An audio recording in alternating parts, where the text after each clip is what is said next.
everybody, and welcome to our Facebook Live. This is Rebecca Matter, President of AWAI, and I am joined today by Steve Slaunwhite. Hi, Steve. Hi, how you doing? Hi, Rebecca. Hi, everyone. I'm so good, and I'm so excited to be here. We have been talking about this opportunity for over a decade now. This B2B, business to business, or as some people are saying, B2 boring, which we're going to get into. But I'm excited to talk about today. Yes, I'm excited to talk about today, though, because even though we've been talking about it for so long, it is still one of the best opportunities for writers.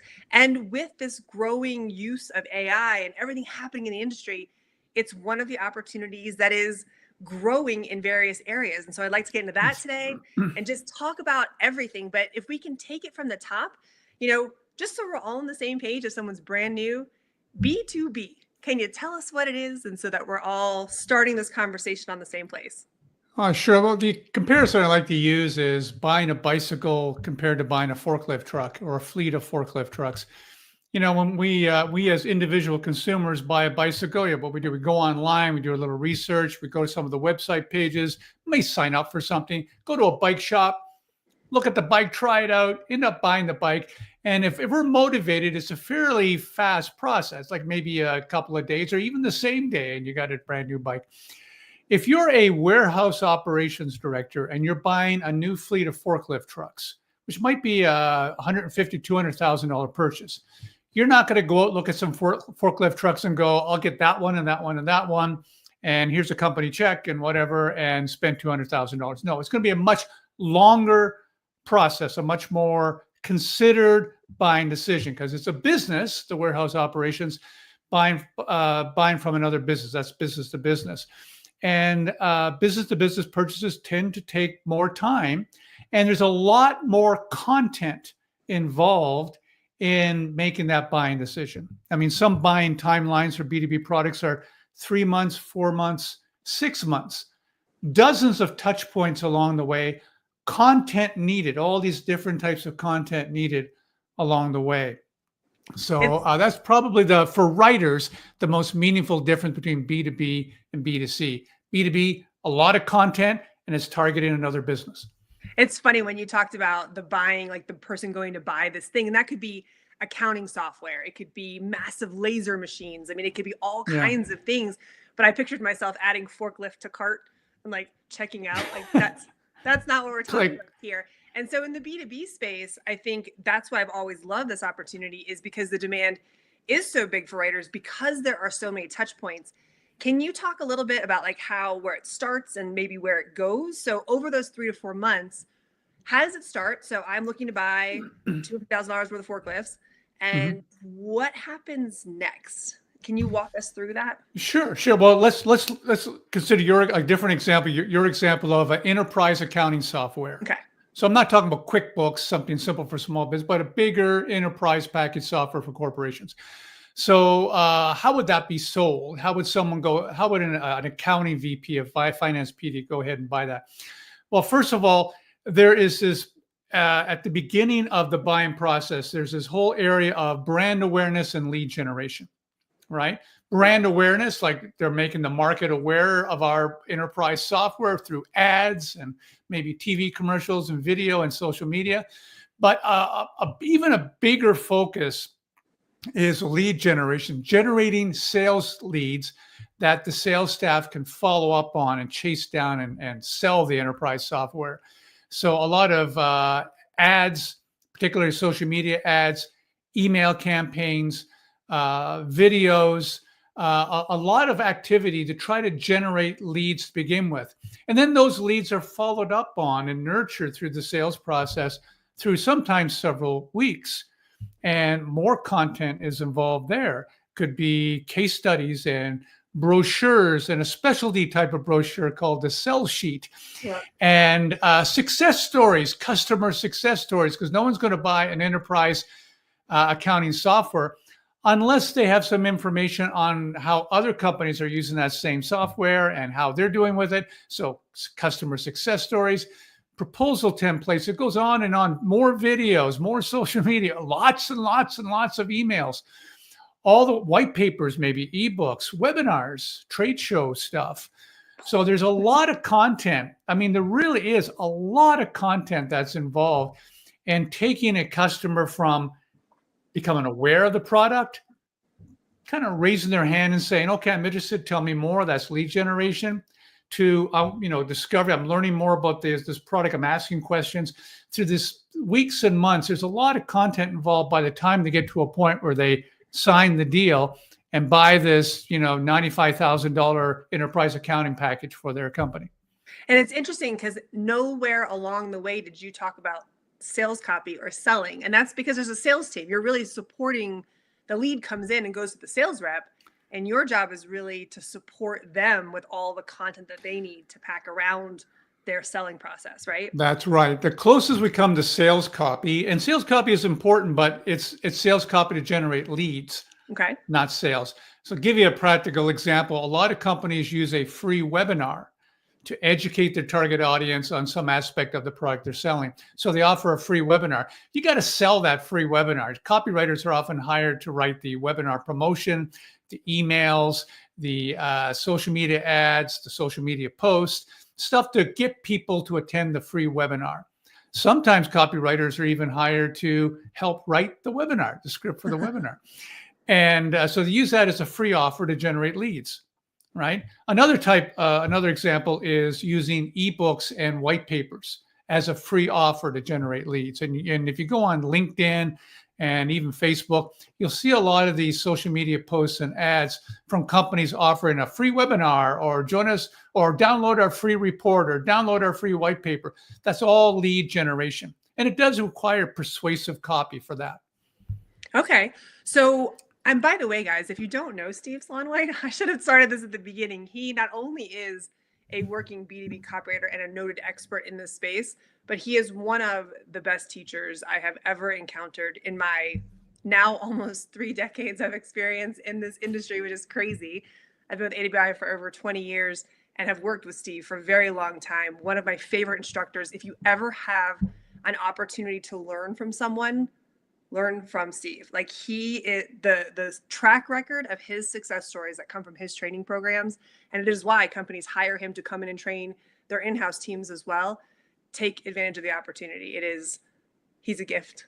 You're a unicorn, Steve. You are an expert. Thank you. I'm blushing. Thank you very much for saying that. I know how much you love that. I love the praise, but those are his credentials. But let's talk a little bit about the specific products. So you kind of fired through, and there was a ton of them. Yeah. I'd love for you to kind of just dig into maybe a few and kind of give some pricing. Like, how does the copywriter fit? What are the specific projects? Do they work on all the projects? Do they focus in? And maybe if you could name a couple of fees for either individual projects or what like a campaign component might look like? Sure. Yeah. People, when they get into writing for B2B companies, they're often surprised by how many different types of marketing materials that they're asked to write. There's quite a variety. And if you like variety, this is the niche for you. Some projects are very familiar to many copywriters: writing promotional emails, writing ads, writing landing pages, writing website pages. But there's a lot of unique projects for B2B copywriters as well. Customer success stories, often called case studies. This is where you get to tell the story of a happy customer who bought your client's product and got some great results with it, and you're telling their story. These are wonderful projects. That's a very unique project to B2B. White papers, which describes, kind of promotes the underlying technology or underlying methodology of a new type of newfangled product. White papers, ebooks, very educational booklets. I mentioned webinar scripts. I've been asked to write a few of those over the years. There's sell sheets. Brochures are alive and well in B2B. So there's a special type of brochure, very popular in B2B, called a sell sheet. It's printed on one page, not folded, printed both sides. And it's a very versatile type of brochure because you can be narrowly focused with it. You can have, like, I've had gigs where I've written like 10, 15, 20 different types of sell sheets for different situations, right? So that's a very popular, unique project for B2B. When it comes to fees fees in for B2B copyright tend to be fairly healthy because companies know that if they have really great content, they're going to generate more leads. They're going to eventually get more sales. So they know that formula. They know that reality. So, and in survey after survey of B2B content, B2B marketing directors, when they're asked, like, what makes your marketing so great? Why does it work so well? They say, well, we have great content. They often say that. So content is really, really important to them. And they know that. They know better content equals more leads, more sales. They know that. I think that's a big key point to focus on, just to make sure everyone heard that piece. When it comes to B2B, it's not like you're trying to convince somebody, hey, we should do this thing and it's going to help you generate more. Like, they already know. You're not trying to convince somebody or turn them into a marketer. That's their job, and they understand your value. And so that's why when you were saying, Steve, it's healthy fees out of the gate, they're hiring professionals to do these projects. Yeah, they want professionals. That survey, by the way, was from the Content Marketing Institute and Marketing Profs. They get together every year, do a big survey of B2B marketing directors, ask them a lot of questions. And the one question that they asked them this year, I haven't really heard them ask it before, is if your marketing is working, what is it about your marketing that's working so well? And then, the number 2 answer was great content. Number 1 was understanding the target audience. We understand our customers. I was like, what's number 1? We understand our customers well. That's number 1. Number 2, by just a couple of percentage points, really close. Number 2 is fantastic content. So what that tells me as a copywriter is that this is your clients already know that if they have better content, they're going to get better results, right? So they're looking for copywriters who can write great content, right? Because they know it'll get better bottom line results, more leads, more sales. It's interesting because I found a study. I want to talk a little bit about the demand in this space. But we found a study from eMarketer earlier this year, and it found that 64% of marketers reported higher budgets in 2025, which is, all the news that we're hearing, all the industries, all like the shrinkage everywhere and the impact of AI and all of these things. But yet more money is being spent by marketers in 2025, which I just find that to be so interesting. And what can you shed on that as far as the demand and the opportunity in this space? Yeah, and you see that every year in B2B. I haven't seen a year yet where the majority of marketers have cut their marketing budgets. And the reason for that is pretty simple, is that B2B companies need leads. And in tough economic times, or uncertain economic times, they need leads, sales leads, more than ever before, right? So they invest, they have meetings. They say, how can we generate more leads from our marketing? And if you're the kind of copywriter who knows how to write great content that's going to help companies generate more sales leads so they can give them to their sales staff and follow up and turn them into sales, then you're going to be valuable to them. You're going to be a valuable resource to them. I think it's interesting and something that if you're not familiar, AD buyers out there if you're new to this world, I was talking to our good friend Michael Katz the other day, Steve, and he's in this B2B space working specifically with professional service providers. But I said, how is it impacting you? And he said, I don't feel the impact ever, because stopping marketing is basically turning off your lights. There's no option. And when things are getting cut, it's not marketing. It's the other aspects of business. So that was it's funny with B2B. It's very much like that. They don't cut marketing. They may refocus their efforts on different types of marketing. They may say, okay, like I've noticed a lot of focus in the last year or two on lead generation, right? Mm-hmm. So if knowing how to write lead generation materials, which is basically social media posts, social media ads, landing pages, web pages, sometimes promotional videos, but fun stuff, actually. Learning how to write that really well is of high value to B2B companies right now. And that just feels also approachable. Now, you teach all of that in the mentorship that you're doing, right? Yeah. Oh, yeah. I teach people how to write everything that a B2B marketing director may need, all the way from ads and emails and landing pages to kind of promotional stuff, to the more informational stuff like writing blog posts and newsletters. Newsletters are big in B2B, and case studies, success stories, and white papers, sell sheets. Yeah. I see our team put a link up on the screen. So if you want to learn more about the mentorship, we'll talk about it at the end. but AWAI.com/B2B with Steve. I love the URL. That's very cute. But all of that is covered in this mentorship. But let's talk a little bit about, the level of skills I have to be in this industry, or even like a background. What background does someone need to have to enter the B2B copywriting space? Yeah, I've been doing this for a long time, and I've seen people come from just every conceivable background and build a successful freelance B2B writing, B2B copywriting business. But if you have a particular type of education or experience, you can often leverage that to break into certain niches within B2B and become successful sooner. Like if you are an engineer, you can write for technical companies, right? Because you understand technical stuff. If I worked with someone a few years ago, they were a teacher. They spent 20 years as a high school teacher. They wanted to get into B2B writing, and they asked, like, where do I fit in? Well, training and development. I mean, she understood the landscape of B2B training and development services, and that's a huge niche in B2B. It's just huge. And she does very well there. If you have a background, I know we both know Steve Maurer, a background in manufacturing, worked in the manufacturing sector for how long? 15, 20 years. So he specializes in working with industrial manufacturers because he understands that landscape. So if you have a background, in any particular background, you can often leverage that to break into a B2B niche and get successful faster. However, I know a lot of B2B copywriters who had none of that, who didn't have any kind of particular background that applied at all and still became successful. I mean, it's an advantage if you have something to leverage, but you don't have to.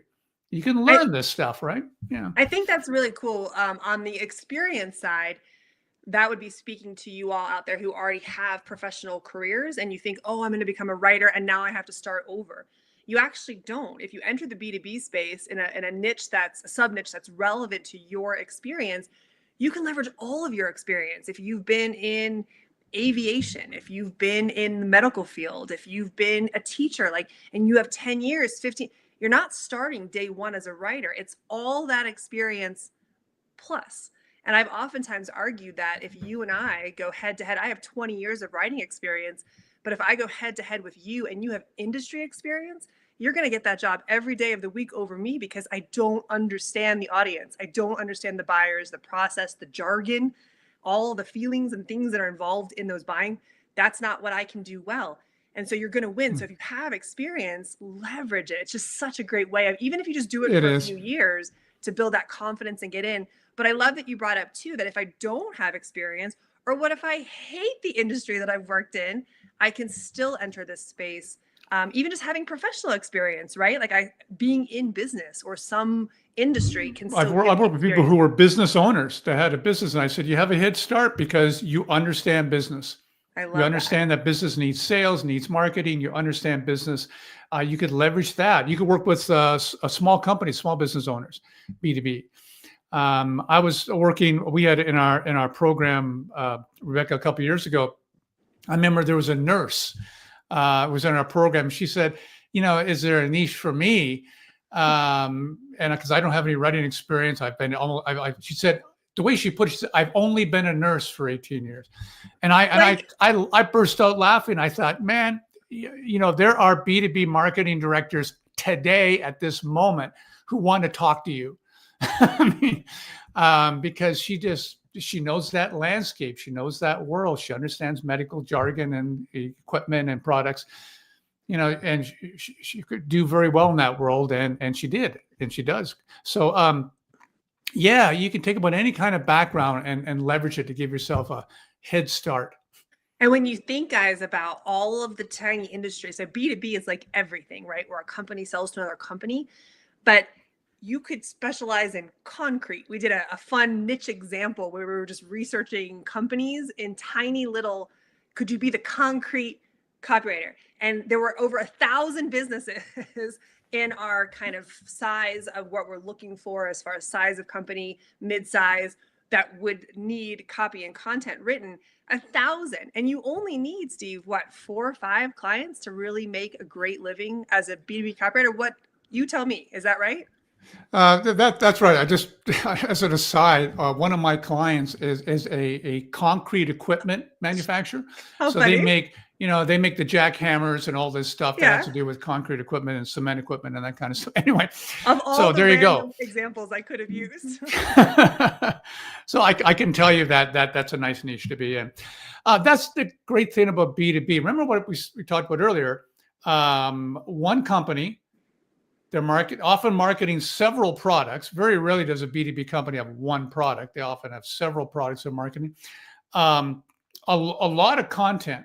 So when they find a writer they like, and you write well and help them and understand their target audience, they're going to give you lots of work continuously. You could be a lifetime client. You could be you could be a client for life there. So as a consequence, a lot of successful B2B writers only have 3, 4, maybe 5 kind of anchor clients, big clients, and maybe a few more now and then here and there. But they often just have a base of clients and not very many. You don't need that many to really fill your schedule. So the good news for someone just starting out is when you start approaching the B2B market, at least you can say, okay, I'm only 3, maybe 4 clients away, good clients away from building my base of clients and being as busy as I want to be. So the distance to success isn't that long when you look at it from that perspective. I love that. And if they train with you and do the mentorship, like, I just feel like that's taking off. It's shooting you out of a cannon and kind of being able to push even faster into that space. You mentioned, though, each of the clients having so much work for you that you don't. So that's a massive benefit in B2B, because I'm not having to manage 10, 12 different people who need a lot of little things. I'm managing projects for 3 to 4 clients who need a lot of things. So that to me is unique in B2B. Are there other benefits that you would say that are specifically unique to B2B writing? There's a lot of retainer agreements. Sometimes a company, or often these days, a company will hire you for a project. They really like working with you. They give you another couple of projects, and they go, okay, we want to work with this writer long term. And just to make it easier for them from invoicing standpoint, and also kind of to secure you in, they'll offer you a retainer agreement. They'll say, okay, can we work out some deal where we pay you $3,000 a month or $4,000 a month, and you write a certain amount of stuff for us every month. So retainer agreements are very popular in B2B. And just one retainer agreement gives you that sense of security. Yeah. That you're having that money coming in from that one client every month. And I know some copywriters have 2 or 3 retainer agreements on the go, right? So that is a big benefit. And this, you might find this funny. I actually asked ChatGPT 4.5 or whatever the deep thinking ChatGPT is. I asked it. I said, knowing what you do, ChatGPT, about B2B copywriting, and what is the biggest advantage that B2B copywriters are talking about, like real B2B copywriters are talking about. And the number one thing that ChatGPT came out with, I had to agree with, is that you treat it more like a professional. You're not treated like you're hiring someone for a $10 gig to write a blog post and that kind of stuff. You're treated like the same way that B2B companies treat a consultant. Right. They treat consultants a certain way. They're professional. They rely on them. The consultants are a resource for them. They look at B2B copywriters and writers the same way. They're like consultants. They're a resource. We count on them. We rely on them to do great work. They're partners with us. So I think, you're treated pretty good in B2B. I think that's a big change too, or something just from a mindset standpoint. For those of you out there watching who have professional careers and think about this leap to writing being this massive shift in who you are, how you're seen, how you're treated, it doesn't have to be. There are paths like that where you can be the order taker and doing these kind of lower end projects for companies. But you could take your professional, whoever you are right now, your professional persona, move into B2B, whether you stay in the same industry or not, but still have the same experience that you have right now. So if you're holding on to a career, a title, like I know a lot of us, as we move into this later chapter in life and we think about leaving this professional career that we have invested so much time, energy, and really has defined us for all of this time, that transition can seem a little scary. So I'm going to leave my CPA and I'm going to become a writer. I'm going to leave being a veterinarian. I'm going to become a writer. It doesn't have to be that way. It can be you are a professional writer. In the B2B space, you will be treated with the same feeling that you were treated as a professional in the career that you have right now. And I think that's one thing that we don't talk about very much that is overlooked and could potentially be a stopping point for some of us who have had big careers and again have invested in yourself. You invested in school and your training and building your business. You're coming in with a massive advantage, and the role on the other side in your new career has the same power and weight and professionalism as the one that you hold right now. So I'm glad that you brought that up, because I do think that's a little bit of a block. Yeah. It's not like you're stepping down from your professional success and then you're at the bottom of the ladder. Exactly. As a writer and having to kind of work your way up. It can be a lateral move.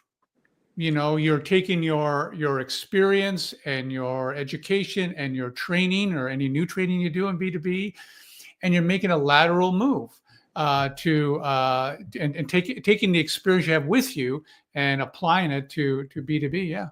I know you in the mentorship, I know that's a lot of teaching and tactical and how to, so that they're leaving that training with the experience. But I have to ask, how much in those sessions is there moments like that of coaching, like you did with the nurse, and helping people see themselves in that space? Because we can talk about it, but I'm still me. I'm still the person who only has 18 years of nursing experience. That's what I'm weighing on. Do you end up doing a lot of coaching in that mentorship? Well, I think you said something earlier that really, I think, characterizes what I at least try to do in the program. Is I want to shoot them out like a cannon. I want them so prepared, so ready that they have a marketable skill. They're on the market. They're ready to go. So I give it all I got, and I often tell people who join the program, you lean in, and I'll lean in. And I'll give it all I got because I want you to be successful. I want those success stories. And so I do, anything that's needed, any personal advice and coaching that's needed during the program, I'm there. Very accessible. Email me, I'll get back to you right away, that kind of stuff. And sometimes if they have an opportunity, let's say, for example, and this often happens during the program, is they get an opportunity to talk to a potential client. They get a gig or a lead, and they're going to have a meeting with a potential new client about a project. I always tell them, okay, before you go to that meeting, before you go to that Zoom call, let's you and I talk, and I'll coach you through what to say and how to say it. We'll rehearse it a little bit. So, because I want them, when they go into that meeting, to land that client, right? So I work with them just prior to that as well. It's funny, we get kind of attached to the outcome as well. When we're coaching, we want their success as much for them as just to know that it happened. I want to circle back to AI, because you brought up ChatGPT, and that in some circles is the elephant in the room. And hopefully, guys, by now, AI is here. There's no getting around it. It's great. It is an awesome tool, and you should be using it. So we're not here to debate anymore whether we should, whether we shouldn't. But one of the things I've always loved about the way that you teach, and another thing along with your attentiveness to your students and really helping them seize the opportunities that come up. And I actually want to get into getting clients here in just a minute, but those opportunities that do come up, that you help them take advantage. One of the things I've always admired about you is your processes, your formulas that have given us speed over the years. So you learn something, you're doing it for your clients, you develop a system to allow you to do it faster. That's always been, from my vantage point, the way that you've worked. And one of the reasons I think so many people who train with you are so successful, because they're not just learning theoretical, they're learning this is what it's actually like to be doing the thing. And I've done it so many times now. I've created a system, and here's the system. And you give them all of the formulas, the templates, the systems. It's really crazy. Now with AI, how has that changed your process, your systems? Are you still using your same systems? Are you appending it with AI? Can you walk us a little bit through how AI is giving you even more speed? Sure. And like most people, I'm still experimenting as well, but I'm using it quite a bit, AI. And by the way, B2B companies are using AI too. A high percentage of them have invested in AI and are using AI and teaching their teams AI. Not necessarily for writing, but for other types of marketing stuff as well. The way I work with AI is I've experimented with all the formulas and structures and templates that I use, and to see if I can get AI to help accelerate that process for me. Like I'll give it a framework that I often use for promoting webinars, for example. I have a specific framework based on best practices and techniques I've honed over the years on how to promote a free webinar for a B2B company. And I'll often, put that formula and teach AI how to do that and see what it comes up with to help me write. I do all the writing myself, but I want to see what it comes up with as ideas and maybe turns of phrases it has or different things like that to accelerate the process. Because at the end of the day, what clients hired me to do is to hire me to write a great copy as fast as possible for them.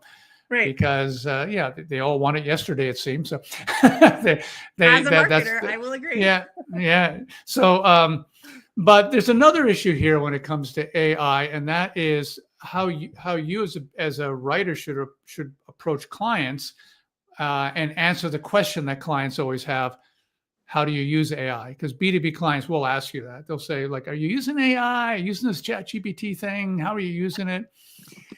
And I've discovered that there's two things that clients want to know most, and that they want transparency and flexibility. Transparency means tell them how you use AI. And I actually recommend you have a written policy. I have a written policy on how I use AI, and I offer to give it to the client. Tell them how you use AI. And then flexibility, be flexible in how you use AI if the client has an issue. Like the client may say, you know what, you're writing about a new product. We haven't released it to the market. Yes, it's kind of a brand secret right now. We don't want that put into an AI. Okay. No problem. Flexibility. So transparency, flexibility. And if you treat any conversation you have with a client on that basis, transparency and flexibility, you'll have no trouble talking to clients about AI. So good. And so if there are any fears in you all about using AI, it's expected that you use AI. We actually have an example of an AI policy that we'll stick in the chat here in a minute that you can download and see if I know you work with them on building their AI policies. And just that flexibility, having that conversation with clients that they are already ready to have. So let's transition to clients then. I mean, that's always the biggest question. So I've decided I want to be in B2B. I'm going to work with you to get the skills. I'm going to work with you to kind of dial in my niche so that marketers and companies know that I'm the person they should hire. That's part of the training as well. But can you just, for this, since we're here, can you give us maybe one or two techniques for how you would recommend reaching out to get a new client? Well, my favorite technique is a technique that I've advocated for years and years, and that is old-fashioned prospecting. Is reaching out to a potential client and introducing yourself and your services to them. Usually through an email or maybe through a LinkedIn LinkedIn DM. Okay. But just send them a message. Now, a lot of people, what they do, the mistake they make is they send them a pitch. But the one thing I learned many years ago from Dan Kennedy, that famous marketing guy, Dan Kennedy, he said it's always more effective to position rather than pitch. So I take a positioning approach. And here's what I mean by that. I'll send an email to a company that I want to work with, find their contact information, the person to contact or whatnot. I'll send an email and I'll say, hey, I noticed you do a lot of lead generation, a lot of email marketing to generate leads for your sales team. That's something that I'm an expert at as a copywriter. If you need any help, I could be a resource for you, either now or sometime in the future. I could be a resource you could tap when you need it. And that's pretty much all I say. It's positioning. Yeah, rather than pitching, and that seems to work. So that's a really good method of prospecting, is position yourself as a resource. Actually, use the word resource. Resource, I like that. Yeah, and reach out to potential clients on a one-to-one basis. And that's important then too. Just if you think about the LinkedIn platform, I then click on the name and go to their profile. So I'm going to see in that moment, and if all of a sudden I see this amazing profile. If I am in accounting software and I go to your profile and I see that you specialize in accounting software, there's a pretty good opportunity or a pretty good chance that I'm going to reach out simply because, not only is he a resource, but he's a resource in my space. Yeah, so prospecting is a popular way to do it. Also find associations as well. Yes. There's like I don't know, 1,000 different associations with this. There's trade associations, professional associations. One time a few years ago, I wanted to connect with more sales VPs, sales managers, because they also hire copywriters. So, but I wasn't really well known to that group. So I tapped into a couple of sales associations, professional selling associations and whatnot. And when you become active in an association where your target audience is there, I mean, there's all kinds of ways to connect with them. You know, you can go to their conference. I did a couple of free webinars. I did other ways to connect with them. I volunteered to post articles on their newsletter on the topic of copywriting. And they say, "Oh, that's a great topic for salespeople." Yeah, sure. And I use that as a way to network and connect, and that really works well. I love that. My background originally was in scientific and technical publishing. And there was a CD-ROM that we would use, and on it was called the Encyclopedia of Associations. And so we would research there were associations for things like worms. Everything that you could possibly think of. You'd be surprised. Multiple. Yeah, and it's a technique that's not used by a lot of copywriters. A lot of copywriters go on LinkedIn, they post a lot, and that's a good strategy. But it's very crowded. But some of these other strategies is not so crowded. One sales association I was involved with, a big national sales association in the United States, to my knowledge, I was the only copywriter there. No one else, no other copywriters there. So it's a lot less crowded when you kind of focus in on associations. That's a good homework assignment, everybody. If you think about kind of your experience and like looking at your industry and look at the word association, the word society, organization. Like if you just ask ChatGPT, which is a great research tool for this stuff. And when you find one, you can say, do you know any organizations that are similar? Done this from experience. It'll actually then ask you, do you want me to put it into a spreadsheet and set up a query system? And it's amazing what research you can find. So I love the association. We're coming up to the time for questions. So if anybody has any questions, feel free to put them in. Our background crew is going to feed them over to us. But in the meantime, Steve, I would like to talk a little bit about the apprenticeship with you that we have coming up, which I'm very excited that you agreed to do this year. It's been a while. Oh, yeah, I know you've been very busy and so much has been changing. So this is one of those moments in time that I'm excited for our members. I'm excited for writers. If you're looking to move into really a space, even if you haven't considered B2B, I'm going to encourage you to consider it. It is one of the paths that we've had the most success stories coming through. And I just think it's because it's the most accessible. Like I said, if you have a professional background, you get to move right into the space, keeping that professionalism that you already enjoy. And I'm not just saying business. It could be teaching. It could be nursing. Like you have a career, you have experience. You can use it over here. You can leverage it here. But can you talk a little bit about more what I can expect? So I sign up with you. It's a 10-week apprenticeship. What does that mean? What does that look like? What can I expect when I go through the program? Well, first of all, it's really two important things. If you want to be successful as a B2B writer, you need to have B2B writing skills and knowledge, and you need a portfolio, right? So we accomplish both in this program. So the B2B writing techniques and best practices, you'll learn, like we talked a lot about lead generation. You'll learn how to write all the lead generation materials. You'll get all my templates and formulas and things like that. So when you approach a company and they say, well, we need a writer for our lead generation campaign. And remember, I mentioned earlier how important that is to B2B companies now. You'll be able to offer something that's, you'll be able to say, yeah, I can handle that. I know the best practices. I know the techniques. I know how to put together a promotional email and ad and landing page. And will know how to do that. You'll have practiced how to do that, right? You'll learn how to write white papers and ebooks and video. Video is huge in B2B right now. You learn how to script promotional videos and product education videos and explainer videos and things of that nature. Social media posts, you'll learn how to write those. Newsletter articles. Articles are a big deal in B2B. You'll learn how to write articles for newsletters and blogs. So you'll have a level of mastery in how to write all the different types of marketing materials that a B2B company can ask you to write. That alone will make it very valuable. But you'll also be building your portfolio. There are, opportunities to write 6 marketing pieces. that I'll be personally reviewing and providing feedback on, because I want you to make them as best as you possibly can. Throughout the program, they're practice pieces, but real world pieces, and you'll be able to use those as writing samples when you get out there and approach companies. So if a company says, we want you to write a case study, have you written a case study before? I'll show you an example of my case study writing. You'll be able to send it in. You'll be able to talk about it in an intelligent way. You'll be able to say, the case study I sent you follows the 6-step proven formula for putting together an effective and engaging case study. And you'll be able to talk about that in an intelligent way, right? So that's what we try to do. That's what we mean by firing you out of a cannon. I mean, the portfolio and the skills and the talent and everything else. Yeah. And we also talk very deep. We also cover getting clients as well. And we put together a very practical action plan for you, doable and practical action plan for going out and getting clients and showing you the latest techniques how to do that. And I think that's funny because now I have this visual of me being shot out of a cannon with a portfolio under my arm, ready to go.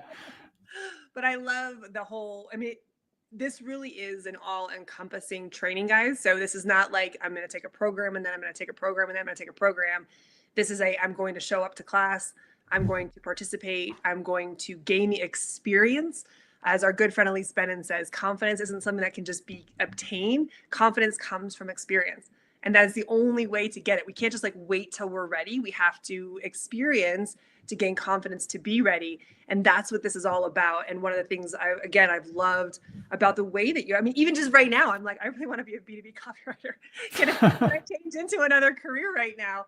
And this is what I would move into next, because it has that consistency, the solid footing. Marketers, they can't stop marketing. Like Steve said, they might shift budget into something else in marketing, but marketing is marketing. They can't turn that off. There is the loyalty, the length and variety of projects within any one company. And this training is helping you understand all of that, understand B2B, understand all the assignments, how to write them, building your portfolio, using Steve's proven systems and formulas that he has built over his years of working in this space. This is not a theoretical kind of thing. This is a roll up your sleeves, get in and start working it's as close to a real life simulation as I could create, which is rolling up your sleeves and getting in there and writing like you're in one of these incubators and coming out the other side with confidence, with experience, with a portfolio and a plan to get clients. And as Steve talked about, potentially while you're in the training, we do tend in this class to get a lot of go-getters who are like, okay, I like what I see. I'm going to go start marketing because I've got Steve, I've got him here. And then we do have these experiences of, okay, someone said they want something from me. What do I do now? And then Steve helps and navigates that with you. So if you have any desire to enter this space, to pick a path finally, to push into something, to take that leap or make that leap from the career that you're in right now into something new, I could not recommend this training more. AWAI.com/B2B with Steve. Enrollment is closing, I believe, tomorrow. So if you're going to do it, now is the time to learn about it and make a decision for yourself. Make a decision if this is for you. We do have some questions, so I'm going to jump over there. Jessica's writing as Jessica. That's our Jessica. I'm sorry if I don't know who is actually saying this, but as a newbie, do I need to complete the AWAI course before beginning? I'm guessing she's talking about the AWAI method, which is our foundation in persuasion. But can I come in totally new and be okay? Yeah, if you take that course, you can have an advantage. But yeah, I start you off from scratch. So, and we get up to speed very, very quickly, actually by the first session. So yeah, a lot of people start without ever taking a previous course. A lot of people start that way. And so Bud wants to know, hi, Bud Johnson. He wants to know, will a person be able to leverage this apprenticeship to B2C as well? What is the crossover? I know we're going to be using specifically B2B companies and projects and things, but there is some crossover with things like— There is some crossover. I mean, this is a B2B copywriting course, right? So we're talking about the issues and techniques of writing copy that sells business products to other businesses. But there's a lot of companies that are both B2B and B2C. Insurance has a big B2B division. They sell Yeah. the insurance to businesses. They sell insurance to individuals. I mentioned bicycles earlier as an example. Bicycle manufacturers, I came across one that had a B2B division because they sell to tour guide companies and things like that. The fleet sales of bikes. And so even toilet paper manufacturers have a B2B side, an institutional side. So there's some skincare, like there's skincare that I can buy in Sephora, but then there's skincare that is being sold to spas across the world. That's right. B2B, B2C, same product. So I guess there's obvious crossover because you could be working with the same company writing both B2C and B2B. Awesome. Susie, oh, hey, now I see Susie was the one who was asking about as a newbie. She says she's actually signed up. Does she need to watch and complete the first lesson before our first session next week? So what homework do you have for everybody who's already signed up? Yeah, we don't worry about homework until we start a session next week. But if you're sign up for the Facebook group page, I have a welcome message there for you. And you'll be getting a lot of announcements on that page as well. Obviously, you'll get emails from AWAI as well. But we jump in next week in our first session. And there is a private group for this. So guys, when you join, make sure, like Steve said, you do get into that private group. He's in there, your class is in there. So you could be learning from each other and asking questions. I love when people ask questions publicly like that, whether in the webinar or in the Facebook group, because your question and Steve's answer is going to help everybody. Somebody might have not thought to ask that question. And then you get to learn from everybody else's questions as well. Oh, sure. And by the way, Susie, now that we're working together, since you signed up, you can email me now. I mean, if you have other questions, you can email me directly. I mean, come on, guys. See, I love him. This is amazing. Travis is saying he would like to know a little bit more about AI. So he's, I'm guessing, joined a little bit later than when we were first talking about it, but just the impact on the freelance copywriting industry. What have you noticed, good or bad? Jessica, if you can actually give him the manifesto link as well. And everybody, if you haven't read AWAI's manifesto, we researched this. We had a belief that it was going to be fine. And it was. The demand it's changed, it's shifted for what the industry needs now with AI and the usage of AI. But I highly recommend you read our manifesto if you haven't yet. That will dispel a lot of myths and storylines and narratives and give you facts and proof that you can really hang on to. But Steve, if you wouldn't mind just kind of, again, touching on AI in the B2B space. Has it been B2B companies are experimenting with AI, so they usually don't have a problem with you using AI. They just want to know how you're using it.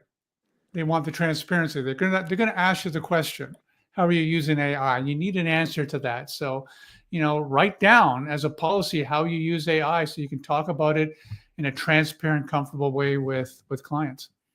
Jess, if you can pop up the AI policy link as well. This is something that we learned from Steve right when AI came out. Steve's like, I'm in, I'm using it. And here's my policy that I'm using. And I talk to clients out of the gate. We do have one that you can download and then also be able to learn more about this apprenticeship. And it is something that, Steve, you'll go over as part of the class as well, right? Amy's saying, when Steve says you'll have a real world sample, so she's already worked with you. When he says you'll have real world samples, you will. My first 2 AWAI courses were with Steve, and I learned so much. He takes the time to answer your questions at the end of class, which really clarified things for me. I'm here today because I'm stuck on writing some PR for my Toastmasters club and knew that Steve and Rebecca's enthusiasm would inspire me, and it has. So I'm so glad you're here, Amy. Thank you. All right, guys. Are there any other? Travis gave us a thumbs up. Let me see if there's any other questions. I'm going to do a last call for questions. AI. Oh, we already had that one. We're good. Okay. Well, Steve, thank you so much for being here today. I really appreciate you taking the time. My pleasure. And I'm looking forward to this class. I'm looking forward to this group. This is the only time we're offering it this year. So in case that question is out there, this is it. It's the first and the last time we'll be able to do it this year. And there's the AI policy. I see it right now. If you want to download an example so you can see what he's talking about and being able to use that with clients, you can use this as your own. Just customize it as you want. And then Jess, if you can put back up the link, if anyone wants to learn more about the apprenticeship, today is the 30th. If you're watching this later on, enrollment does close tomorrow, the 31st. And all the information is there, AWAI.com/B2B with Steve. This is an amazing opportunity. If you want to be a B2B copywriter, if you're a writer who's looking for a path, or you've been in this space and you just haven't gotten off the starting block, I cannot encourage you more to take this apprenticeship with Steve. He is an amazing teacher. Again, I said at the very beginning, he's a unicorn, like many AWI faculty, but there's something even a little more sparkly about Steve. He's an expert in this space, sought out in demand, working with, he is what you want to be. He's working with clients right now and teaching you what he's doing in the field. He's adapting as things change. As AI came on the scene, he immediately pivoted and started using it. And so wherever everything is in the industry, this moment with this apprenticeship, you are up to speed in this moment in time. And I couldn't recommend it more. So all the information is awi.com/B2B with Steve. We hope to see you there. And Steve, I'm going to give you the final word. What would you say to anybody watching who's just kind of like, should I not, B2B? I don't know. I think if you're looking for a writing specialty where you get treated well, the fees are consistently really good, professional level, consultant level fees, and you get clients that are kind of really, really nice clients. I mean, there's a lot of great clients to be had out there. Then I would encourage you to check it out. I mean, it is a really solid, long-lasting niche, writer's niche that if you haven't explored it yet, it's definitely worth exploring. All righty. Well, thank you so much, Steve. Thank you, everybody, for being here today. Thanks. And we'll see you in the training. Bye, everyone. See you later. Thanks, everyone. Bye.